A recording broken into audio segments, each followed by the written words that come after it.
Assalamualaikum warahmatullahi wabarakatuh.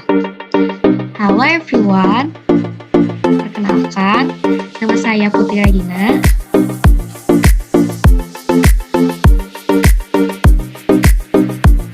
Di sini, saya akan menjelaskan mengenai video praktikum, yaitu kimia anorganik tentang melunakkan air sadah dengan menggunakan resin penukar ion. Selamat menonton teman-teman.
Oke, kita masuk ke pembahasan.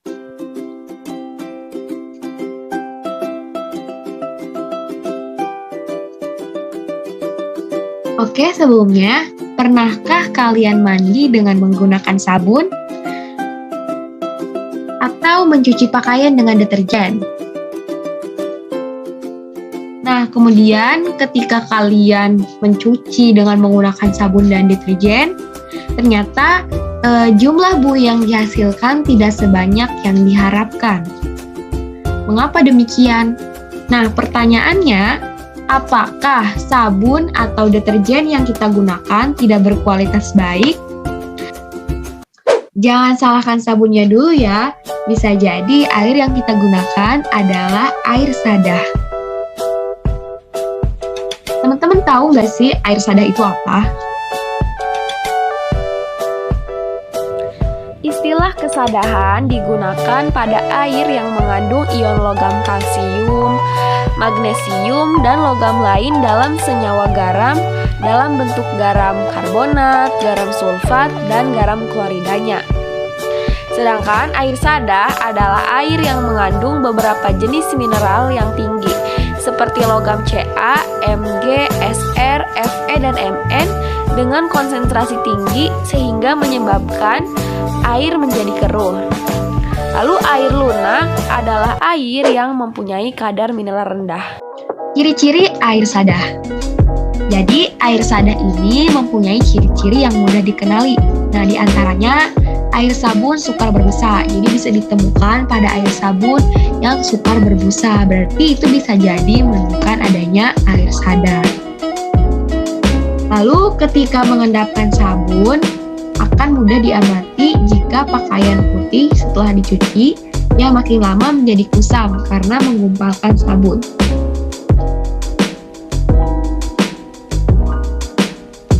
Kemudian, terbentuk endapan bila dipanaskan. Jadi air sadah juga bisa dipanaskan. Dan kalau misalkan terbentuk endapan, itu adalah air sadah. Proses pertukaran ion. Dalam proses pengunakan air sadah, tujuannya ialah untuk menghilangkan kandungan mineral yang terdapat di dalamnya, yang kebanyakan adalah kation Ca12 dan Mg2+.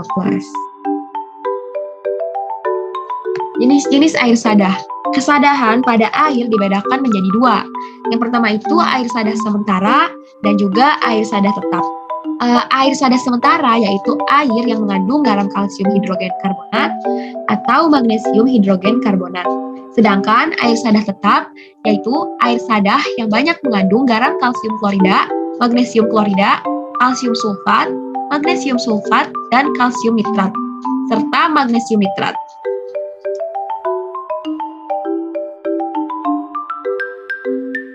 Nah, teman-teman, pada praktikum kita kali ini yaitu dengan menggunakan resin penukar dengan menggunakan resin penukar ion. Langkah pertama yaitu dengan memasukkan contoh uji sebanyak 100 ml ke dalam gelas ukur, kemudian mengalirkannya atau memasukkan ke tabung yang berisi resin penukar ion, dalam hal ini resin dan Na zeolit. Nah, di sini bisa dilihat, ini adalah contoh dari resin. Resin penukar ion adalah suatu bahan padat yang memiliki bagian, yaitu ion positif dan negatif tertentu, yang bisa dilepas atau ditukar dengan bahan kimia lain dari luar. Senyawa yang digunakan untuk kerangka dasar resin penukar ion yaitu asam kuat dan basa kuat yang merupakan senyawa polimer dengan ikatan kimia pada polimer yang kuat sehingga tidak mudah larut dalam keasaman dan sifat basa yang tinggi dan tetap stabil pada suhu di atas 150 derajat Celcius. Nah, pada praktikum kita kali ini yaitu pada resin penukar ion, zeolit dapat digunakan untuk pelunakan air sadah karena zeolit memiliki sifat yaitu stabil fisik yang tinggi, kelarutan yang rendah, kapasitas yang tinggi, dan dapat diregenerasi sehingga bisa dijadikan sebagai resin penukar ion. Zeolit juga mudah mengabsorpsi molekul kecil. Afinitasnya terhadap air yang seperti spons membuatnya berguna sebagai pengering. Pada proses ini, aktivasi dengan beberapa metode, yaitu pemanasan pada oven atau furnace harus dilakukan terlebih dahulu pada zeolit, atau bisa juga dengan menggunakan cara lain, yaitu dengan cara kimia, seperti dengan menambahkan NaOH, HCl, H2SO4, dan NH3. Air sada yang dialirkan melalui kolom zeolit akan mengalami pertukaran ion-ion, yaitu ion Ca dan ion Mg, dalam air dengan ion Na pada zeolit. Saat air melewati resin ion Ca2+ dan Mg2+ akan diikat oleh resin, dan kemudian ion H+ atau Na+ akan dilepaskan. Dengan demikian, air menjadi lebih lunak. Nah, reaksinya bisa dilihat di bawah ini.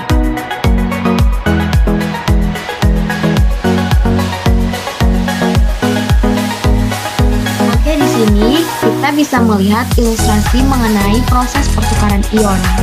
Nah, di gambar yang ini, yang berwarna pink ini kan resin penukar kation. Nah, yang mana dia dikelilingi oleh ion H+. Pada tanda panah yang merah ini menunjukkan bahwa Ca2+ dia akan menempel ke resin penukar kation. Sedangkan H+ dia akan keluar dari resin penukar ion ini. Lalu kita beralih ke gambar yang ini, yaitu ada sebuah tangki resin penukar kation. Nah, tangki ini berisi resin penukar kation yang mana dia menerima air dari atas.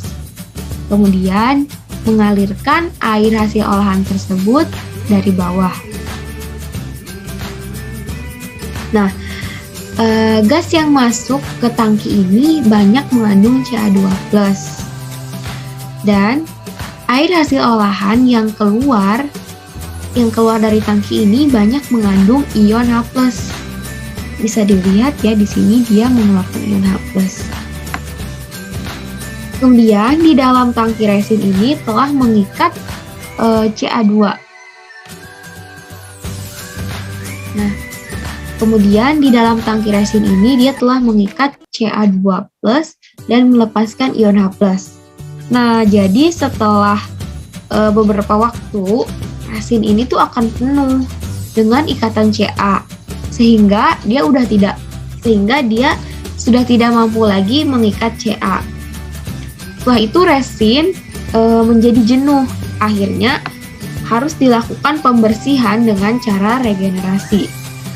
Regenerasi ini bisa dilakukan dengan cara mencuci yang sesuai dengan jenis resin itu sendiri.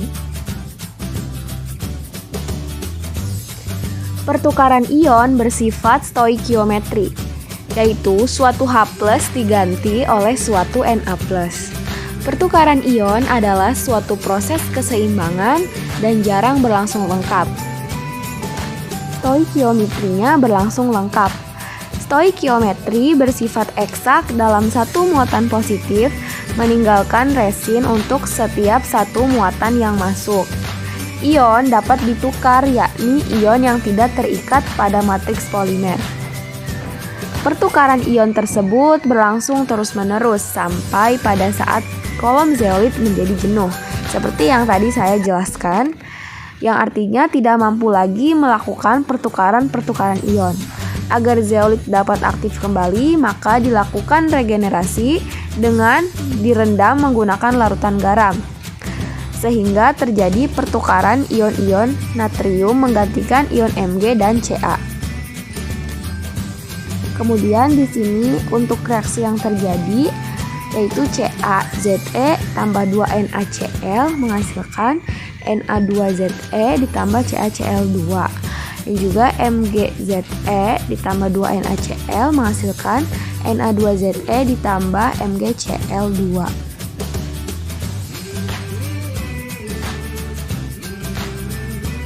Langkah selanjutnya yaitu air yang telah ditambahkan zeolit dan telah mengalami pertukaran ion kemudian dipindahkan atau ditempatkan ke dalam air layer 250 ml. Ke dalam larutan tersebut ditambahkan 5 tetes EDT yang berfungsi sebagai indikator untuk mempermudah mengetahui titik akhir reaksi. Pada saat ditambahkan indikator EDT, larutan membentuk warna merah seperti gambar di samping, karena di dalam larutan terdapat Ca dan Mg. Lalu ditambahkan lagi 2 ml buffer pH 10 untuk menjaga pH agar tetap dalam suasana basa. Setelah itu, tambahkan 2 ml KCN 5% agar menutup ion logam yang menghalangi EBT. Penambahan indikator sebelum titrasi akan membentuk kompleks antara indikator dengan sejumlah kecil logam. Terbentuknya kompleks adalah tingkat kelarutan tinggi dari kompleks tersebut, kemudian dititrasi dengan EDTA. Setelah larutan ditambahkan EBT, larutan dititrasi dengan EDTA. Mengapa? Karena EDTA ini berfungsi sebagai pengkompleks ion Ca dan Mg agar terikat sebagai kompleks. Titik akhir titrasi diketahui bila seluruh ion Ca dan Mg sudah terikat oleh EDTA dan juga dengan ditandai adanya perubahan warna yang semula berwarna merah menjadi biru. Pada pH yang rendah, EDTA dengan logam alkali tanah seperti kalsium dan magnesium akan membentuk kompleks yang tidak stabil. Oleh karena itu, titrasi untuk logam-logam alkali tanah dilakukan pada pH 10 dengan menggunakan larutan buffer. Pada titik akhir titrasi, sedikit kelebihan EDTA akan memecah kompleks logam indikator dan menghasilkan warna yang berbeda, yaitu warna biru. Untuk reaksinya bisa dilihat di sini. Lalu pada percobaan ini, larutan air sada yang ditambahkan EBT, buffer pH 10 dan KCN 5% berperan sebagai titrat yang mana bersifat basa. Dan EDTA merupakan larutan baku sekunder yang berperan sebagai titrat.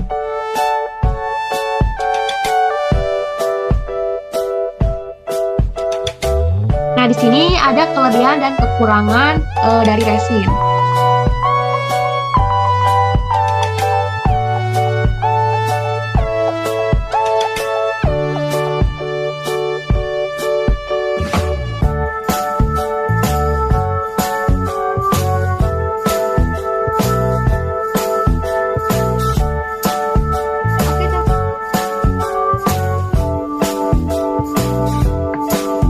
Oke teman-teman, itu tadi mengenai penjelasan tentang pelunakan air sada dengan menggunakan resin penukar ion.